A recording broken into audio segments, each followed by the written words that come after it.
What's up, Sum Hacker? Welcome to my Summer Day Challenge, where I unpack a banger practice sum every single day to help you crush your grade 11 maths. Let's dive in and work on today's math sum together. You know it, we are still busy with equations with rational exponents. So remember I said to you, I'm going to go through all the different variations so that you know what to do when you come across this in your tests and exams. So when we are working with rational exponents, we are looking at a sum that looks like the form x to the power of m over n is equal to a. When we want to solve for x, all we need to do is multiply by the reciprocal of the exponent.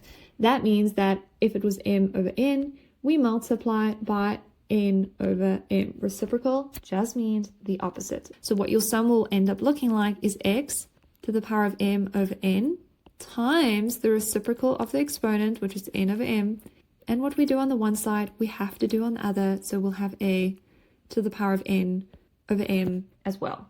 So the next thing that we want to look at, number one, right, is this back half of our equation a positive or a negative? Technically, is our a positive or negative?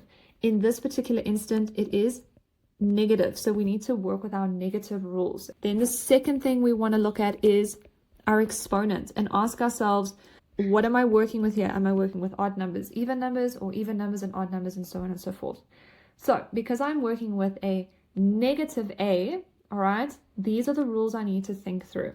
Number one, am I working with an odd and an odd number for my exponent? An odd and an odd number would be, for example, 3 over 5, in which case you would just multiply with the reciprocal as normal. The second option that it could be an odd and an even number, which we do not have at this point. An odd and an even number would be, for example, 3 over 2. Then, if that was the case, we would have a no solution answer here. But we don't have that here in this particular example. The third thing we need to ask ourselves, is it an even and an odd number? In which case it is. We have an even number at the top, which is 2, and an odd number at the bottom, which is 5. Again, this is going to be no solution. So you don't actually even need to do anything with this sum other than say x to the power of 2 over 5 is equal to negative 4, and that is then equal to no solution. That would then be your very final answer. Why? Because we had an even number on top of the fraction and we had an odd number at the bottom. Okay, that is the reason why.